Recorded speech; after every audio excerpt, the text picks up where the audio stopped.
Hey Book Dragons, I'm so glad that you've joined me on the channel today. I'm here to talk about books that were unexpected hits for me. These are books that I just really did not expect to love for various different reasons, and I will go into those reasons as we talk about it. But I am so excited that I enjoyed these books as much as I did, and I'm going to tell you all about them. So, I'm going to get my eyes on here, get some snacks and drinks if you need them. We are ready to go. The first one I want to talk about is Assassin's Apprentice by Robin Hobb. I was on the fence for years about the Farseer trilogy. And so basically I was on the fence about ever starting the Realm of the Elderlings at all. For the longest time I said, no, it doesn't really sound like my cup of tea. I'm just not even going to bother. In fact, one of my earliest videos, I remember talking about books that I will never read or something to that effect. And Assassin's Apprentice was on there because I just never thought it would be for me. I finally ended up giving the series a try, and wow, Assassin's Apprentice was a great book. It wasn't my favorite book in the Farseer trilogy, but it was still a really good book. It was a great start to a new series, and I was really sad that I waited so long to experience it. So, yeah, Assassin's Apprentice is the first book on this list.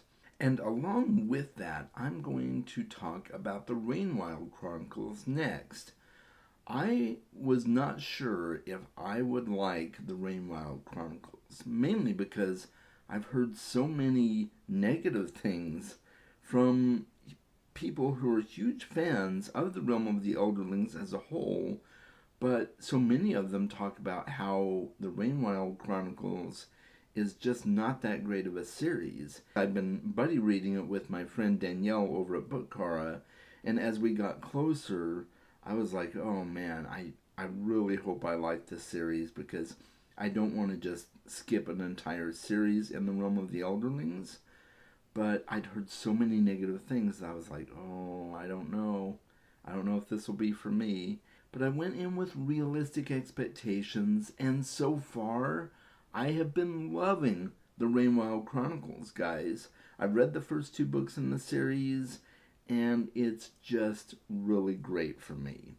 So I guess I'm just one of the few that just absolutely loves the Rainwild Chronicles because nobody else really seems to. But I love it. I feel like it fits perfectly in the Realm of the Elderlings, and yeah, I'm there for it. 2 books left. I'm really excited to finish this series. So let's move on, and we're going to talk about Guards by Terry Pratchett. I started reading the Discworld series with the first book he ever wrote in the series, The Color of Magic, and I was hugely disappointed. I was thinking to myself, if this is what Terry Pratchett has to offer, maybe he's not the author for me. Granted, it was the first book he ever wrote in the series, so I was willing to read more, but that was just such a big letdown. And then I heard a lot of people say, that's not the best place to start. You really need to start with some of the later books because he's got it divided up into series. I heard that the best place to start was with The City Watch. So I ended up reading Guards, and I absolutely loved it. I was not expecting that. I figured, it's just going to kind of be more of the same. I probably won't know what's going on, and surprisingly enough, I didn't really need to know what was going on in the rest of the Discworld to appreciate the City Watch. So that was a really great restart to the Discworld for me. I've still had some hits and misses since then, but I will at least read a few more books in the series. I probably won't read every single book, but I have enjoyed some of the books I've read so far, and Guards is definitely one of those. Alright, so moving on, we're going to talk about Scythe by Neal Shusterman. I was on the fence with this series for years. I'd had several friends tell me what a great series it is, how much they thought I would love it, and I wasn't sure. I knew it was a YA series, and not that there's anything wrong with young adult, but a lot of the young adult books that I had read in the past just weren't really my cup of tea, and I knew it was kind of a dystopian novel. In hindsight, it's a very different dystopian novel from your typical dystopian fare. It's more utopian, really. But I absolutely loved this book. I was so pleasantly surprised. And, I'd read a few other young adult books that were okay, but this is probably my favorite young adult series that I have read so far. And it's not even really young adult per se. It's on the high end, like bordering on adult fiction, because it's a lot more mature than a lot of other YA books that I have read, and I just absolutely love this book. I've read the entire Scythe trilogy, absolutely loved it. The only book I have left is Gleanings, which is a collection of short stories that are set in that world. So I'm really excited to recommend this one to you after having been on the fence about it for so long. All right, we're going to put that down, and we're going to move on to Dune Messiah by Frank Herbert. Now, the reason this is on the list is I had tried to read Dune Messiah after I read Dune for the first time. And I was in my late 20s at the time, I believe it was, when I first read Dune. And I tried to just jump right into Dune Messiah, and I DNF'd it.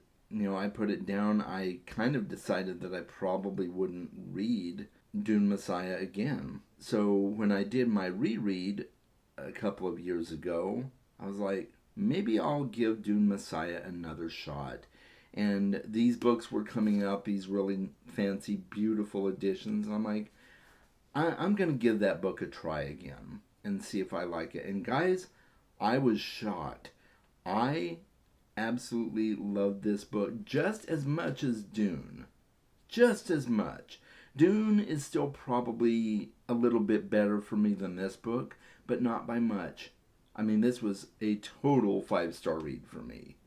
I had a blast reading it, and I don't know what it was really back then that put me off on it. Maybe I just wasn't in the right mindset, or maybe it wasn't the right time frame for me to read it when I was younger at that point. And I don't know, it just worked for me the second time, and I'm so glad I gave it another shot, because it's really, really a good book.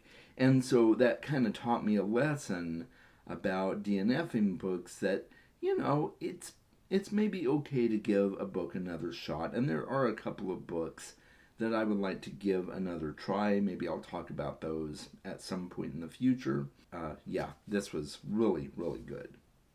All right, so we're going to move on, and we're going to talk about Boy's Life by Robert McCammon.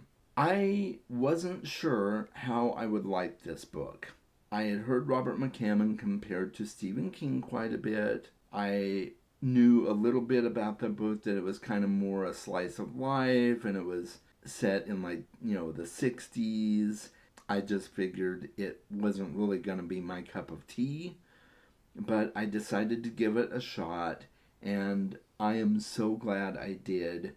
The year that I read Boy's Life, and I don't remember exactly which year it was, but the year I read it, it was my favorite book of the year. Absolutely blew me away. 5-star read. Boy's Life is such a great book. And I was sad that I hadn't experienced it before that. But I think what really did it for me too was the nostalgia. Because even though it was set in an earlier time period than when I was born, I still got a lot of the nostalgic feels. Because, I grew up in a small town, and I experienced a lot of the feelings and emotions that the boy in the story did, and I just really related a lot to the characters in the book, and I'm a very character-driven reader, and it just worked for me. So I was sad that I hadn't read it before that, but it wasn't until recent years that it even came on my radar. But when it first came on my radar, I was like, I probably won't read that. But I did, and I loved it, and I'm so glad I read it. And I look forward to reading more of Robert McCammon's books eventually, because I like that one so much.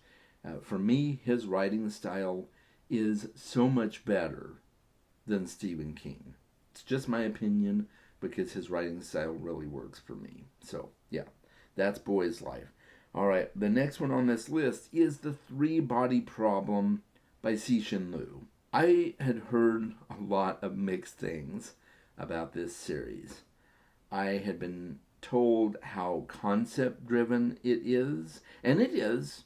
It is a very concept driven science fiction novel. The characters are good, but the characters are not what makes the story interesting and good. You know, they're there, but they're kind of on the back burner when it comes to the story. It's more plot forward and more concept forward. And that's not necessarily a bad thing for this series. So even though I like characters a lot, I really enjoyed that first book. I still need to read the other books in the series. But I was worried at first, since I heard it was so concept driven, and I'm like, oh, well, I really like the characters. That's really important to me to like the characters in the book. But I gave it a shot because there were several people who just really raved about it, how good it was. And I wanted to expand my horizons when it comes to sci-fi. And I'm so glad I did. The Three-Body Problem was fantastic. And I've heard the next two books in the series are just so much better than The Three-Body Problem. So eventually I will get to those. I don't know when, but I will. All right, so we're going to talk about Mistborn Era 2 next. And yeah, I know it's a series, but I'm going to talk about the series as a whole. I was really hesitant about reading Mistborn Era 2 because I got the feeling that it kind of had a Western vibe. It's a flintlock fantasy, so, you know, there's the Old West kind of setting and guns involved. So I wasn't really sure how I felt about that because I'm not a fan of Westerns, really, with a few exceptions for things that have Western elements in them, like the Dark Tower series. But I just wasn't sure if this would work for me. I have to say, Mistborn Era 2 was so much better for me than Mistborn Era 1. Probably my favorite Brandon Sanderson series. A lot of people are bothered by the humor in the books. A lot of people really don't like Wayne as a character. And for some reason, the humor just worked for me. It worked so well. Wayne is one of my favorite characters in fiction.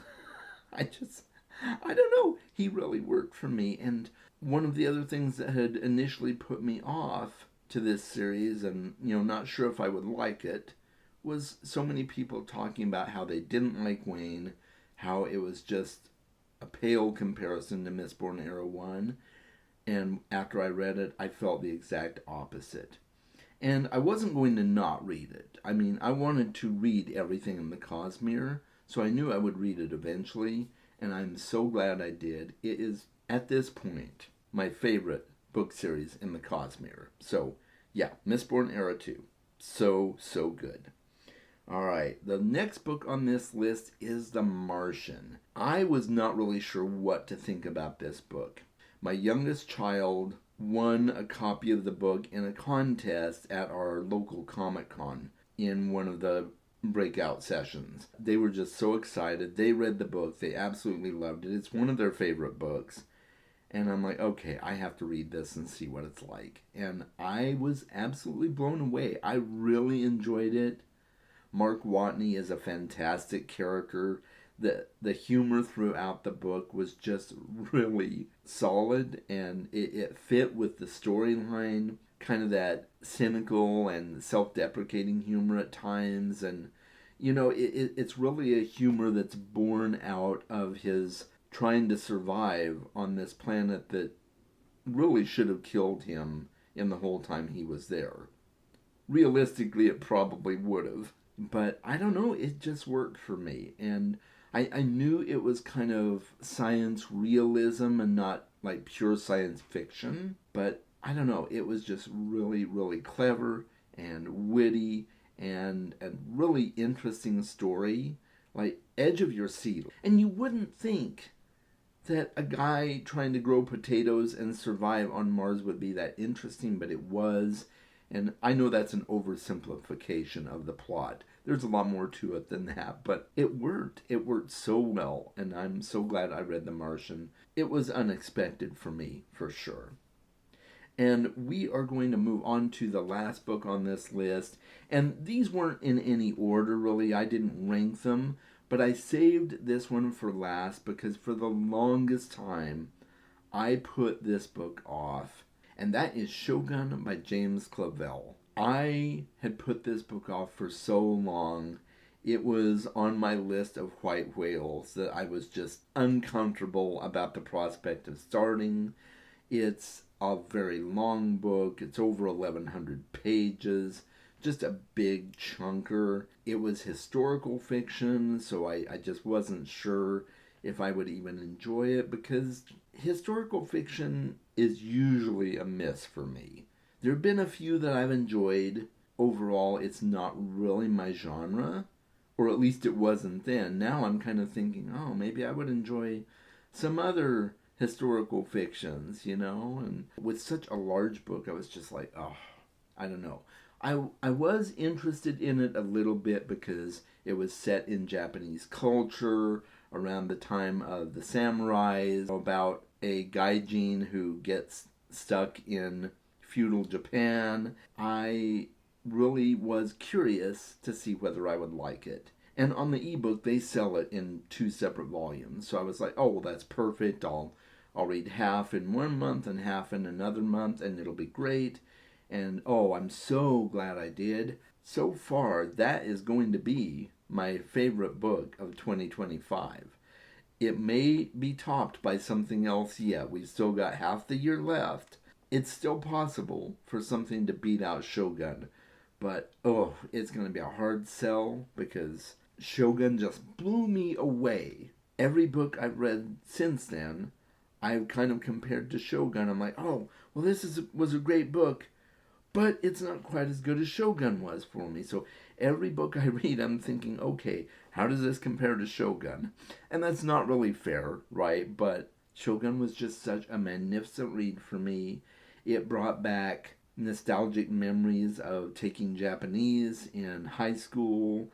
I started to remember a lot of the stuff I learned in Japanese class. And, I've still lost most of it, but it brought back a lot of those memories, and the story just flowed so well, and it was so fascinating to learn more about the Japanese culture of that time. And I know some of it's embellished. I know that. It's called fiction for a reason, right? But, oh, it was so, so good. So, yeah, that is the top of my list for books that have just really blown me away. I did not expect them to be such a hit for me. That's all I've got for you guys. Let me know in the comments below what some of your unexpected hits were. I would love to know that. I'd love to talk about those with you. Maybe you've got some new books to recommend to me that were really big hits for you and you think I might like them. Let me know.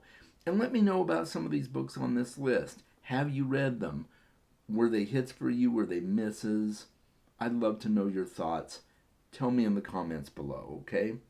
And until next time, make sure you read more books. And also, if you want to watch more of my content, there's a couple of suggestions here in the cards at the end of the video. I'll talk to you soon.